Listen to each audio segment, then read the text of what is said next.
بسم الله الرحمن الرحيم. بسم الله الرحمن الرحيم. السلام عليكم ورحمة الله وبركاته.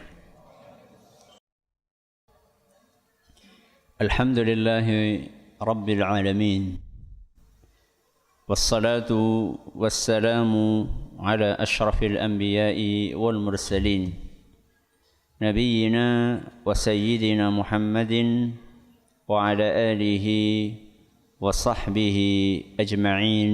أما بعد. Kita panjatkan puja dan puji syukur kehadirat Allah Subhanahu wa taala. Pada kesempatan malam yang berbahagia kali ini, tanggal 30 Zulhijjah 1440 Hijriah, atau yang bertepatan dengan tanggal 30 Agustus 2019, kita masih kembali diberi kekuatan, kesehatan, hidayah serta taufik dari Allah Jalla wa'ala, sehingga kita bisa kembali menghadiri pengajian rutin untuk membahas adab dan akhlak di dalam Islam di Masjid Jenderal Besar Sudirman di Kota Purwokerto ini. Kita berharap semoga Allah Subhanahu wa taala berkenan untuk melimpahkan kepada kita semuanya ilmu yang bermanfaat, sehingga bisa kita amalkan sebagai bekal untuk menghadap kepada Allah Jalla wa'ala. Allahumma amin. Salawat dan salam semoga senantiasa tercurahkan kepada junjungan kita Nabi Agung Muhammad sallallahu alaihi wasallam, kepada keluarganya, sahabatnya, dan umatnya yang setia mengikuti tuntunannya hingga akhir nanti. Para hadirin dan hadirat sekalian yang kami hormati, serta para pendengar dan pemirsa yang semoga senantiasa dirahmati oleh Allah Azza wa Jalla. InsyaAllah pada malam hari ini kita akan menyelesaikan hadis yang ke-35, yaitu nasihat-nasihat yang disampaikan oleh Nabi kita Muhammad sallallahu alaihi wasallam kepada sahabat beliau. Siapa? Ibnu Abbas radhiyallahu anhuma. Pada beberapa pertemuan yang lalu kita telah menyampaikan sekurang-kurangnya 2 nasihat yang disampaikan oleh Nabi SAW kepada Ibnu Abbas radhiyallahu anhuma, yaitu nasihat beliau, ihfazillaha yahfazka, jagalah Allah, niscaya Allah akan menjagamu. Nasihat yang pertama. Nasihat yang kedua adalah ihfazillaha tajidhu tujahaka, jagalah Allah, niscaya engkau akan dapatkan Allah di hadapanmu.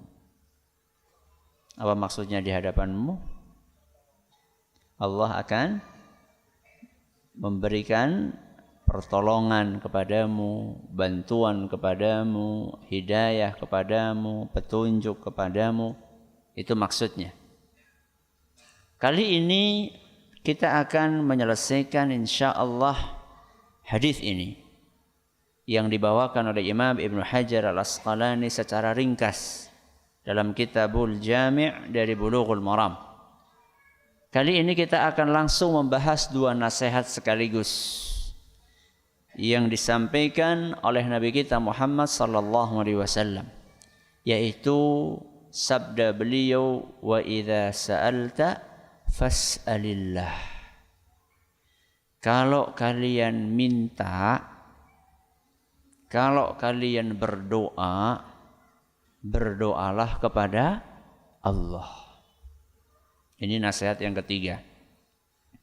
Nasihat yang keempat, wa idza sta'anta fasta'in billah. Kalau kalian membutuhkan pertolongan, maka mintalah pertolongan kepada Allah. 2 nasihat ini disampaikan oleh Nabi kita Muhammad sallallahu alaihi wasallam kepada seorang anak kecil usia berapa? Berapa saat itu? 10 tahun. Bagaimana Nabi kita Muhammad sallallahu alaihi wasallam mengajari anak 10 tahun? Kelas berapa SD? Berapa? 4. Ya tergantung masuk SD-nya umur berapa. Ya kira-kira anak 4 usia 4 SD. Bagaimana Nabi kita SAW kepada anak usia 10 tahun sudah ngajarin prinsip hidup. Yang ini kalau diterapkan dalam kehidupan keseharian, maka kehidupan akan dijalani dengan begitu mudah, dengan begitu nyaman, seberat apapun ujian yang akan dihadapi. Nabi tahu persis sallallahu alaihi wasallam bahwa manusia membutuhkan prinsip, membutuhkan pondasi. Dan pondasi itu adalah akidah. Pondasi tersebut adalah tauhid. Ini yang ditanamkan oleh Nabi kita Muhammad SAW kepada seorang bocah usia berapa? 10 tahun. Coba sekarang jenengan kalau mau ninggalin anak usia 10 tahun. Jenengan akan ninggalin anak usia 10 tahun untuk perjalanan katakanlah sehari semalam. Kira-kira pesan yang Anda sampaikan apa? Nak, kalau butuh apa-apa enggak usah sungkan-sungkan untuk minta kepada Allah. Masya Allah. Enggak usah sungkan-sungkan untuk nelpon. Nelpon siapa? Ayah atau ibu. Kalau ternyata enggak terangkat, telepon Pak D, Bu D. Kalau enggak diangkat juga, hubungi Pak Le, Bu Le. Allah nomor berapa? Nomor berapa? Malah enggak disebut. Sehingga anak-anak kita tidak memiliki pondasi yang kuat. Karena orang tuanya jarang memberikan nasihat seperti nasihat yang disampaikan oleh Nabi SAW kepada Ibnu Abbas. Ustadz, apa ya kira-kira anak seumuran segitu itu sudah nyambung? Nyambung. Jenengan sing ora tahu gelem nyambung akan. Nyambung. Apalagi di zaman kita ini yang sarana media informasi begitu deras, begitu mudah untuk masuk ke telinga anak kita. Wawasan mereka lebih luas. Walaupun lebih dominan wawasan yang sifatnya duniawi. Akan tetapi anak kita sudah bisa. Usia 10 tahun sudah bisa. Wong sejak usia 5 tahun saja anak kita itu sudah memasuki fase namanya tamyiz. Napa? Tamyiz. Pelakunya diistilahkan dengan mumayyiz. Fase tamyiz itulah fase sebelum fase balik. Jadi ada fase balik, sebelumnya ada fase apa? Tamyiz. Tamyiz itu bisa membedakan. Membedakan apa? Lanang karo wadon. Bisa membedakan mana es batu, mana bara api. Sudah bisa membedakan anak itu. Bahkan banyak di antara mereka sudah membedakan ini baik, ini buruk. Sudah bisa. Maka tidak ada masalah ketika anak-anak usia seperti itu sudah kita ajarkan prinsip-prinsip dasar agama. Jadi jangan katakan kok ngenteni kuliah, telat. ngenteni kuliah. Ya. Jangan sejak kecil. Justru pendidikan di saat kecil itu lebih menancap di dalam sanubari mereka. Maka Nabi SAW ketika menyampaikan nasihat itu kepada Ibnu Abbas radhiyallahu anhuma, pesan beliau, idza sa'alta fas'alillah, kalau kamu butuh sesuatu mintalah kepada Allah, wa idza sta'anta fasta'in billah, kalau engkau butuh pertolongan mintalah pertolongan kepada Allah. Perhatikan baik-baik. Di sini Nabi SAW tidak menyebutkan objek. Kalau kamu minta, mintalah kepada Allah. Kalau kamu butuh pertolongan, mohonlah kepada Allah. Kan tidak disebutkan objeknya, minta apa. Betul? Iya. Selama tidak disebutkan objeknya, berarti apa? Berarti cakupannya luas. Berarti dalam urusan apapun mintalah kepada Allah. Mau urusan besar, mau urusan kecil, minta kepada Allah. Mau urusan duniawi, mau urusan ukhrawi, minta kepada Allah. Urusan kecil apa contohnya? Apa? Beras, kentongan. Itu urusan kecil apa besar? Besar. Oh, bisa perang Bratayuda nang omah. Beras entong. Apa urusan kecil contohnya? Pengen bakso. Kacamata ini hilang. Kelalen itu hilang. Kelalen. Itu urusan besar apa kecil? Kecil? Ya, minta kepada Allah. Dalam hadis yang diperselisihkan kesahihannya, ada yang mensahihkan, ada yang mendhaifkan. Itu disebutkan bahwa Nabi SAW, atau disebutkan dalam hadis tadi, anjuran untuk minta kepada Allah segala urusan, sampai pun sendal jepit yang putus. Hatta shis'a na'li ahadikum, sekalipun sendal kalian putus talinya, mintalah kepada Allah. Sampun praktek apa dari? Potrote bujel. Minta sama Allah. Aneh atau tidak? Aneh atau tidak? Aneh karena nggak pernah praktek. Ya. Dalam urusan-urusan yang kecil, mintalah kepada Allah. Apalagi dalam urusan besar. Banyak di antara kita mau menghadapi masalah besar tidak minta petunjuk kepada Allah Azza wa Jalla. Itu yang diistilahkan dengan salat istikharah. Istikharah itu minta petunjuk. Apa yang terbaik? Ya.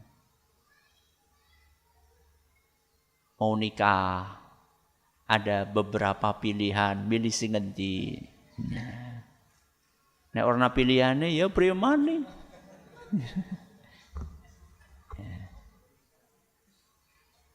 Kana Rasulullah sallallahu alaihi wasallam yu'allimuna al-istikharata kama yu'allimuna suratan minal Qur'an. Kata para sahabat dahulu, Rasulullah sallallahu alaihi wasallam itu biasa ngajarin kami salat istikharah sebagaimana beliau mengajari kami surat-surat Al-Qur'an. Jadi suratan Nabi SAW mengajari para sahabat apa-apa istikharah itu seperti ngajarin para sahabatnya baca Al-Quran, surat-suratan Al-Quran, Qul hu falaq nas, seperti itu. Coba sekarang kita istikharah sampai sekarang sudah berapa kali? Biyen pasar Bojotok, Ustaz. Subhanallah. Dalam urusan-urusan yang kecil maupun yang besar, minta petunjuk kepada Allah, mana yang terbaik buat kita. Harap pindah rumah, minta petunjuk kepada Allah. mau ngelamar pekerjaan, minta petunjuk kepada Allah Subhanahu wa taala. Apa doanya? Di tengah-tengahnya ada kalimat fa innaka ta'lamu wa la a'lam. Fa innaka ta'lamu wa la a'lam. Ya Allah, sesungguhnya Engkau itu Maha mengetahui, sedangkan aku tidak tahu. Mengetahui apa? Mengetahui segala sesuatu. Mengetahui apakah kuliah di sini baik, fi dini wa ma'ashi wa aqibati amri. Apakah kuliah di sini memang baik untuk agamaku, untuk kehidupanku, untuk masa depanku? Kita tuh nggak tahu masa depan kita yang terbaik itu di mana. Kita itu tidak tahu ilmu yang cocok buat kita itu ilmu apa, jurusan apa, kita nggak tahu. Buktinya apa? Buktinya kan banyak yang pekerjaannya nggak sesuai dengan jurusan. Wong SH dodolan es cendol kan orang nyambung kan? Ya. Bukannya nggak boleh, ya boleh aja. Siapa bilang kalau SH itu harus jadi pengacara? Kata siapa? SE malah jadi ustadz. Sarjana ekonomi jadi ustaz. Sing SAG malah angon wedhus. Ya. Loh, salah? Enggak, Rasulullah SAW aja angon wedhus kok. Tapi kan dakwah, iya maksudnya angon wedhus kalau dakwah maksudnya. Ya. Itu menunjukkan bahwa kita itu nggak tahu apa yang cocok buat kita. Makanya minta sama Allah petunjuk. Dalam segala urusan, yang besar maupun yang kecil. Dalam urusan duniawi maupun urusan ukhrawi. Urusan duniawi kayak tadi misalnya mau ngelamar pekerjaan, mau milih mobil, mau milih motor, ya. Mau milih mesin cuci, ya. Kan sering kan kita beli termakan oleh iklan. Nah, mau beli AC termakan iklan. Jebule nembe pira wis rusak. Minta petunjuk sama Allah. Ustaz tak tuku AC, Ustaz minta petunjuk. Iya, orang apa-apa. Enggak ada salahnya. Ya. Dalam urusan duniawi, apalagi urusan ukhrawi. Pengen haji, ya. Mau yang reguler, apa yang plus, ya. Minta petunjuk sama Allah, ya Allah mana yang terbaik ya Allah. Duitku cukupnya segini, ya Allah. Apakah kira-kira umroh apa haji? Nah pada nih haji waiting listnya sih pirang tahun? Ya, 20 tahun, aku siki wis 20 tahun, apa yang gane gutul apa ya. Minta petunjuk sama Allah. Buat apa kita punya Allah? Buat apa? Ya. Apakah kita sudah lupa sama Allah Azza wa Jalla? Ya. Maka di sini Nabi SAW pesan kepada kita supaya terbiasakan minta kepada Allah. Kenapa? Karena untung orang yang minta kepada Allah itu pasti untung, sedangkan orang yang minta kepada selain Allah itu selalu buntung. Milih ndi? Untung apa buntung? Untung. Minta kepada Allah untungnya apa? Satu, Allah nyuruh kita minta. Berarti ketika kita menjalankan perintah Allah, kira-kira dapat pahala atau tidak? Dapat, bayangkan. Wis njaluk oleh pahala. Allah Subhanahu wa taala yang memerintahkan kita. Allah yang nyuruh kita untuk minta kepadanya. Wa qala rabbukum ud'uni. Dan Rabb kalian Allah Subhanahu wa taala berfirman, ud'uni, berdoalah kepadaku. Surat Ghafir ayat 60. Surat apa?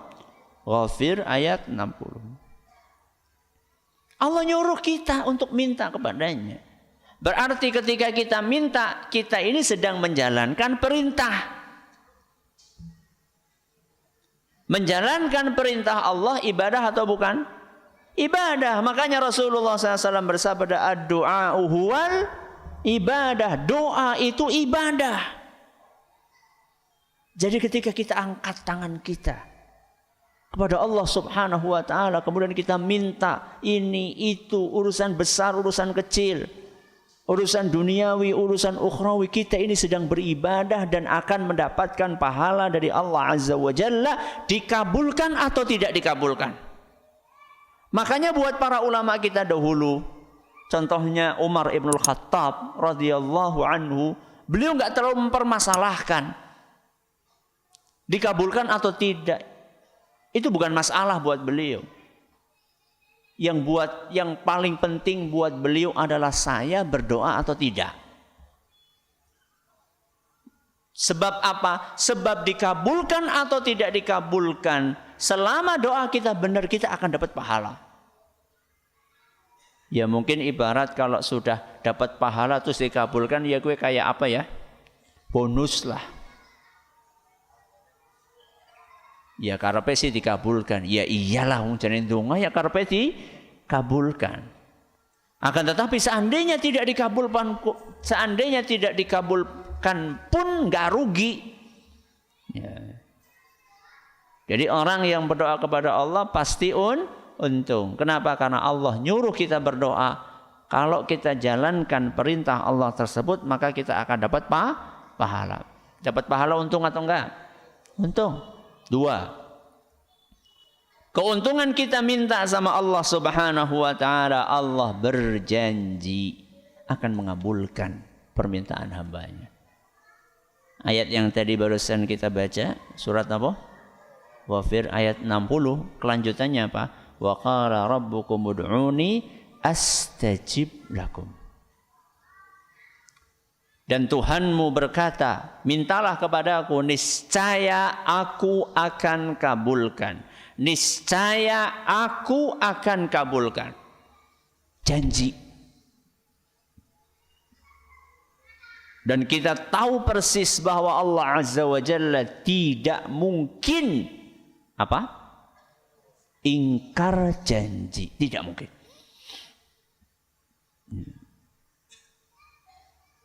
Di dalam ayat lain surat Al-Baqarah, surat apa? Al-Baqarah ayat 186, Allah Azza wa Jalla berfirman, wa idza sa'alaka ibadi fa inni qarib. Seandainya hambaku bertanya kepadamu tentang aku, maka katakan bahwa aku itu dekat. Apa maksudnya kedekatan Allah di sini? Kelanjutan ayatnya, ujibu da'watad da'i idza da'ani. Kedekatanku dengan hambaku itu artinya adalah ujibu da'watad da'i. Aku akan kabulkan doanya orang yang berdoa idza da'ani, kalau dia berdoa kepadaku. Janji dari Allah Subhanahu wa ta'ala.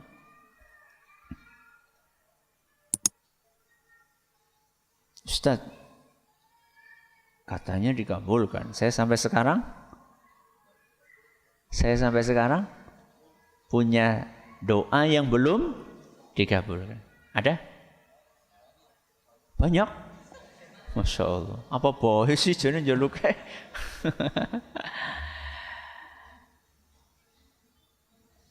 Kenapa Ustaz belum dikabulkan Ustaz? Mari kita dengerin ayat kelanjutan ayat tadi, Al-Baqarah ayat 186. Ini yang tadi barusan terakhir kita baca, surat Al-Baqarah ayat berapa? 186. Allah berfirman, ujibu da'watad da'i. Aku akan kabulkan doa orang-orang yang mau minta kepadaku. Terus apa kelanjutannya? falyastajibu li. Hendaklah mereka mengijabahi panggilan dariku. Dari siapa? Allah. Manut. Wal yu'minu bi, dan hendaklah mereka yakin kepadaku. Baik. Berarti akhir ayat ini ada korelasi dengan awalnya. Kita disuruh minta, tapi ingat kita disuruh mematuhi perintah Allah. Falyastajibu li. Mematuhi perintah Allah, menjauhi larangannya. Wal yu'minu bi, dan hendaklah yakin kepadaku. Pertanyaannya, itu sudah dipenuhi atau belum? Sudah dipenuhi apa belum? Dereng, mulane gak buru-buru dikabulkan. Ada perintah-perintah Allah yang kita langgar, yang tidak kita jalankan. Larangan-larangan Allah masih kita kerjakan. Doanya juga enggak diiringi dengan keyakinan. Lebih yakin kepada manusia dibandingkan kepada Allah. Berapa kali saya sampaikan dalam berbagai kesempatan, kalau kita sudah berobat sama dokter yang senior di rumah sakit yang mahal, nebus obatnya juga mahal, maka keyakinan kita akan semakin tebal seiring dengan faktor-faktor yang tadi disebutkan. Dokternya senior, ahli, kliniknya lengkap, fasilitasnya, nebusnya mahal. Ki obatnya larang ki, ya nek generik ya kayaknya toh. Ki obat kalau bukan generik apa? Paten, ya, obat paten ki. Ya, mesti marini.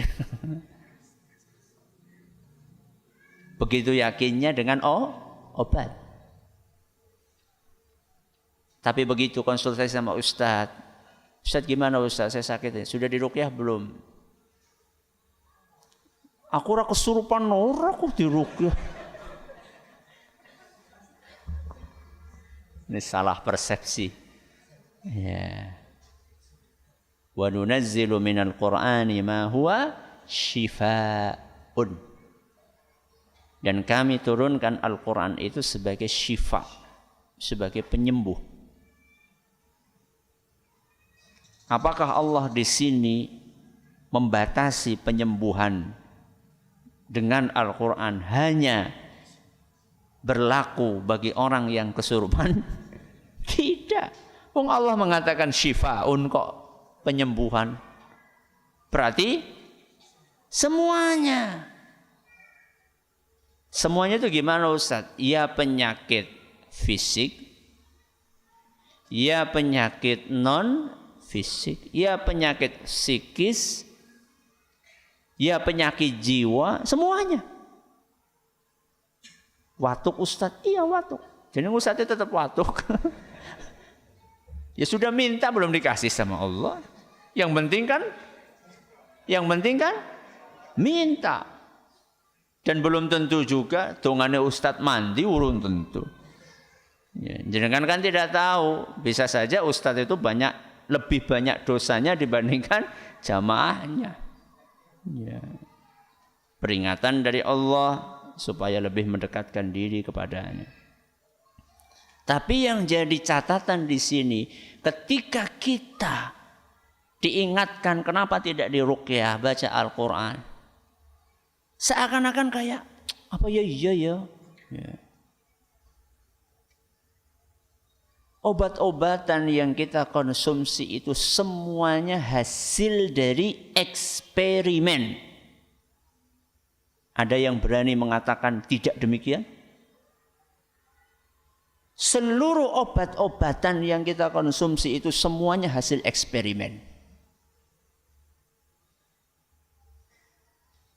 yang diuji kliniskan di laboratorium. Yang namanya eksperimen, percobaan, ada enggak peluang gagalnya? Ada yang berani mengatakan 100% mesti sembuh? Laboratorium mana yang berani mengatakan seperti itu? Enggak ada. Mereka tahu persis yang namanya eksperimen, percobaan itu mungkin berhasil, mungkin gagal. Buktinya apa? Ya buktinya akeh sing ngombe obat terus ora mari, tapi mati. Itu menunjukkan itu eksperimen, semuanya eksperimen. Percobaan manusia. Oke, sekarang kita lihat Al-Qur'an. Ruqyah dengan Al-Qur'an. Saya tanya, Al-Qur'an itu eksperimen atau bukan? Siapa yang berani mengatakan Al-Quran eksperimen? Angkat tangan. Ranana. Alhamdulillah. Bismillah. Al-Quran itu bukan eksperimen. Al-Quran itu dari Allah Azza wa Jalla, yang pasti benar. Tapi buktinya Ustaz, saya udah baca Al-Quran gak sembuh-sembuh. Ya mungkin itu kembali kepada kita. Ya. Jadi kata para ulama, pengobatan dengan Al-Quran itu manjur tidaknya itu terpengaruh dengan siapa yang membacakannya. Diumpamakan oleh para ulama dengan senjata. Senjata secanggih apapun, kalau yang make bukan ahlinya, ya tidak akan banyak memberikan manfaat. Bedil, apa sih bedil sing keren apa? Aku ora paham ya bedil-bedil lagi. Aka pira? Bok salah, anu direkam. AK-47, yang nggak tahu lah, pokoknya senjata canggih gitulah. Kalau dipegang sama bocah PAUD ya bisa ngapa? Kan seperti itu logikanya. Berarti yang bermasalah siapa? Senjatanya, bukan orang yang pakai. Kira-kira ayat-ayat Al-Quran itu seperti itu. Jadi kalau misalnya kita baca-baca Al-Quran, kok efeknya nggak terlihat, ya introspeksi diri aja. Ya, oh mungkin saya bacanya kurang yakin. Ketika disuruh, ayo diruqyah aja, jawabannya, ya ora apa-apa lah, orang nak rugi iki, orang bayar iki.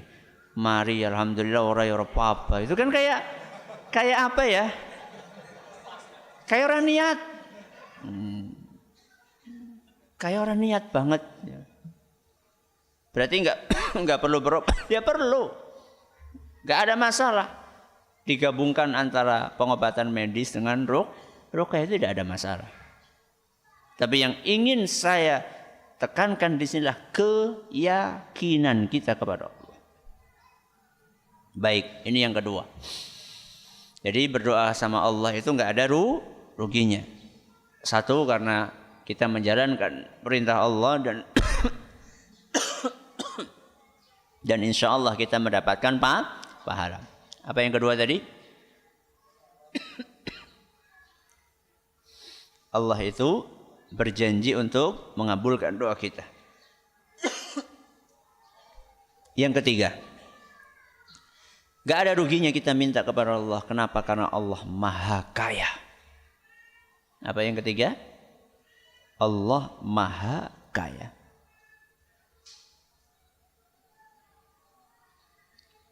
Sehingga sebesar apapun permintaan kita kepada Allah, maka tetap akan kecil di sisi Allah. Mbok kita mau minta istana 100 tingkat, itu buat Allah gak ada apa-apanya. Ada hadis qudsi yang diriwayatkan oleh Imam Muslim.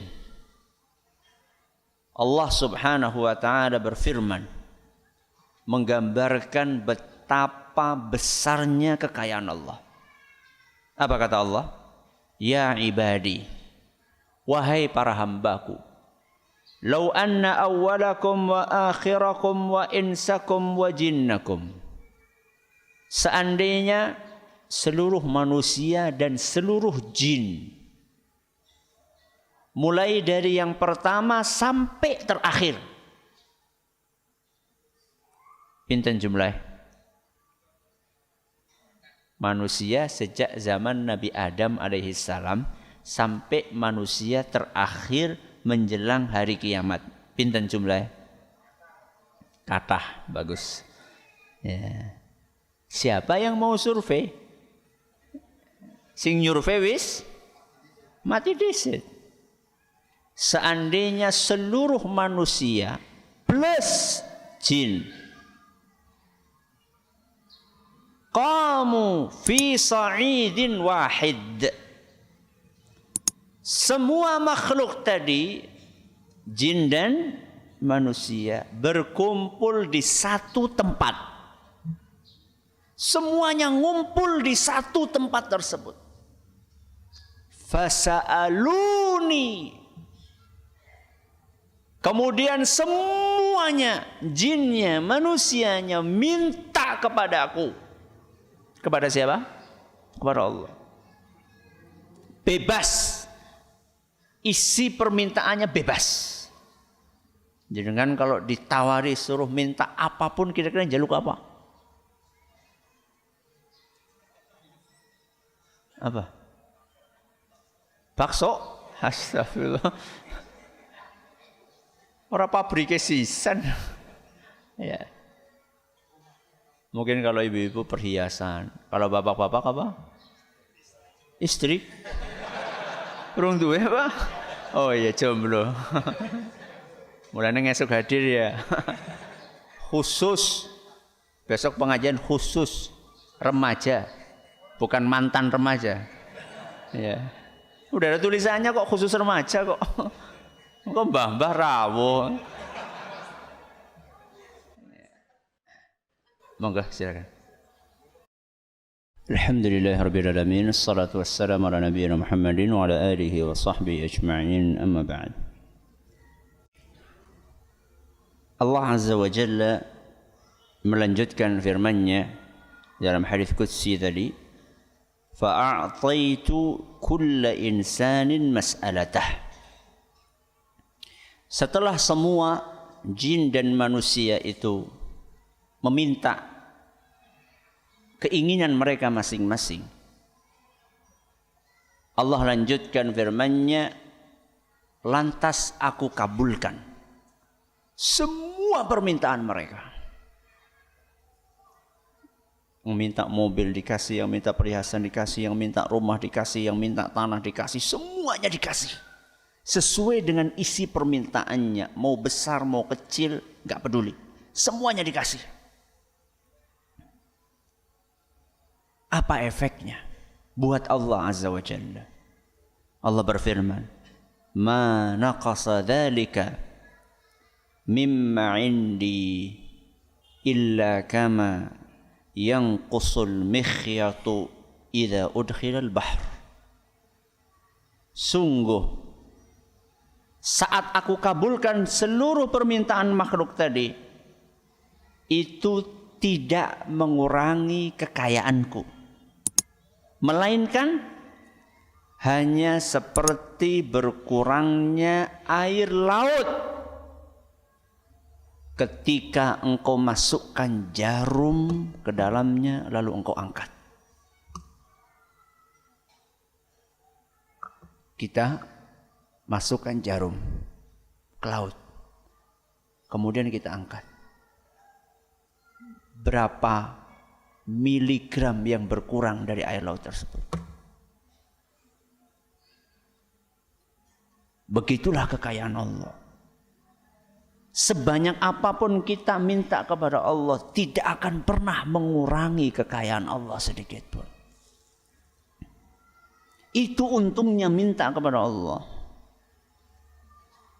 Beda kalau kita minta kepada selain Allah. Sekarang kita balik. Ya. Kalau kita minta kepada Allah untung 1, 2, 3, dibalik aja. Kalau kita minta kepada selain Allah, rugi 1, 2, 3. Rugi kenapa? Karena orang tersebut nggak pernah nyuruh kita minta kepada dia. Mana ada orang kaya menawarkan, sing butuh ngene pada jaluk ngene, wonten? Nggak ada. Wa uhdiratil anfusus syuh. Allah Subhanahu wa taala berfirman dalam surat An-Nisa ayat 128, manusia itu bawaannya pelit, gawan bayi. Oh, berarti ya cocok karo nyung. Maksudnya lawan. Ya, itu sifat negatif dilawan. Jangan kemudian dijadikan sebagai pembenaran. Ya. Manusia itu nggak pernah nyuruh kita minta-minta kepada dia. Justru kalau kita minta sama dia itu dia berusaha untuk pura-pura krungu. Ya. Oh, miss call mau ya? Sorry ya, aku lagi sibuk banget. Nah. Macam-macam lah berusaha untuk menghindar. Itu manusia. Oke, yang kedua keuntungannya kalau minta kepada Allah, Allah berjanji akan menepati dan pasti akan menepati. Kalau minta sama manusia, ya tadi lebih banyak ingkar janjinya. Oke. Minta sama Allah untungnya Allah Maha Kaya. Minta sama manusia, antumul fuqara. Allah Subhanahu wa taala menegaskan, wahai para manusia, kalian semuanya fakir. Napa fakir? Miskin. Itu Allah sampaikan dalam surat Fatir ayat 15. Ngapain kita minta sama yang miskin, yang lemah, yang pelit, yang sering ingkar janji? Ngapain? Mendingan minta sama yang dermawan, yang gak pernah ingkar janji, yang maha kaya. Maka latihan. Saya pernah baca sebuah buku. Di situ penulisnya mengatakan, sakit keras, udahlah saya nggak perlu banyak-banyak berdoa kepada Allah. Bok tuman. Bok apa? Tuman. Subhanallah. Tuman itu apa sih? Ketagihan. Kita ini buat apa dikasih sama Allah akal? Kita buat apa dikasih sama Allah pikiran? Kita harus berusaha, jangan dikit-dikit minta, manja. Subhanallah. Ini syubhat ini. Apa? Syubhat. Kalau kita katakan itu dengan manusia mungkin. Ini masalahnya Allah itu semakin sering kita minta kepadanya, Allah akan semakin suka, Allah akan semakin senang, Allah akan semakin cinta. Bukan sebaliknya. Semakin sering kita minta kepada Allah, justru Allah akan semakin cinta kepada hambanya. Justru Allah Azza wa Jalla marah seandainya kita tidak minta kepadanya. Pahami itu. Tadi ayat yang pertama kita bawakan, surat apa tadi? Ghafir ayat 60. Allah berfirman apa? Wa qala rabbukum ud'uni astajib lakum. Allah Subhanahu wa taala berfirman, mintalah kepadaku niscaya aku akan kabulkan. Habis itu Allah tutup apa? Innalladzina yastakbiruna an ibadati. Orang-orang yang sombong tidak mau beribadah kepadaku, sayadkhuluna jahannama dakhirin. Mereka akan masuk ke dalam neraka dalam keadaan hina dina. Kenapa Allah tutup akhir ayat yang awalnya perintah untuk minta berdoa kepada Allah? Allah tutup orang-orang yang angkuh, yang sombong, tidak mau minta kepadaku, tidak mau beribadah kepadaku. Itu pasti ada korelasinya. Bahwa orang-orang yang sombong dengan pikirannya, dengan akalnya, dengan kemampuannya, lalu dia tidak mau minta kepada Allah, itu terancam dengan siksaan neraka. Kemudian ketika kita berdoa kepada Allah dalam segala urusan, itu bukan berarti kita menihilkan usaha kita. Enggak. Kita tetap berusaha. Kita tetap berpikir, kita tetap menggunakan akal kita untuk mencari solusi. Tetap. Siapa bilang kita itu berdoa cuma berdoa saja terus orang kerja?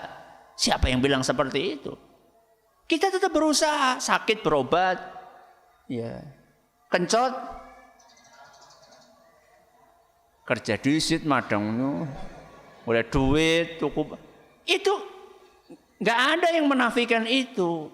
Tapi kan kita harus paham, usaha kita itu terbatas, akal kita terbatas. Maka mintalah kepada yang tidak terbatas, yang maha segalanya, yaitu Allah Azza wa Jal.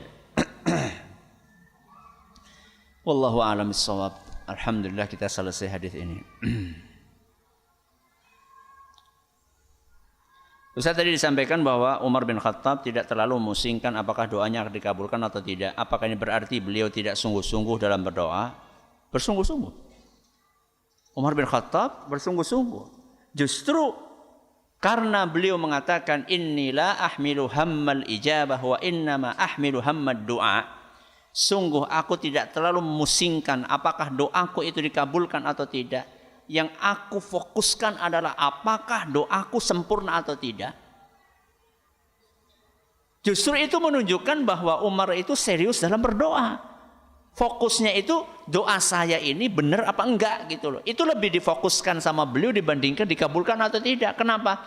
Karena Allah sudah berjanji bakal mengabulkan. Itu sudah dijamin sama Allah bakal dikabulkan. Yang tidak dijamin sama Allah, doa kita benar apa enggak. Itu yang enggak ada jaminan dari Allah. Ya. Makanya Umar bin Khattab fokusnya adalah bagaimana doa saya benar, syaratnya terpenuhi. Penghalang-penghalangnya bisa saya singkirkan. Saya berusaha khusyuk, konsentrasi, yakin. Itu menunjukkan bahwa Umar bin Khattab itu bersungguh-sungguh dalam berdoa. Saya tolong jelaskan secara singkat tata cara salat istikharah. 2 rakaat. Suratannya bebas. Suratannya bebas.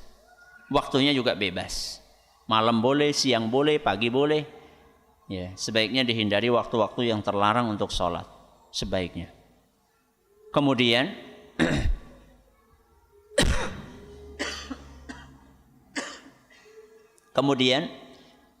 berdoa dengan doa yang diajarkan sama Nabi SAW. Yang awalnya Allahumma inni astakhiruka bi'ilmika wa astaqdiruka biqudratika. Sampai akhir hadis. Ini bisa dibaca sebelum salam, setelah selesai membaca tasyahud. Menurut sebagian ulama bisa juga dibaca setelah salam, fleksibel. Jadi seperti itu teknisnya. Salat 2 rakaat, kemudian membaca doa yang diajarkan sama Rasul SAW. Dan istikharah itu nggak ada hubungannya dengan wangsit. Jadi wis tapi urung ngimpi, nggak ada hubungannya. Jadi Anda sholat, setelah itu melangkah. Kalau dimudahkan sama Allah berarti itulah yang terbaik. Kalau ternyata sama Allah dihalangi, ya itulah yang juga yang terbaik. Itu maksud dari istikharah. Mudah-mudahan bermanfaat. Subhanakallahumma bihamdika asyhadu an la ilaha illa anta astaghfiruka wa atubu ilaik. Assalamualaikum warahmatullahi wabarakatuh.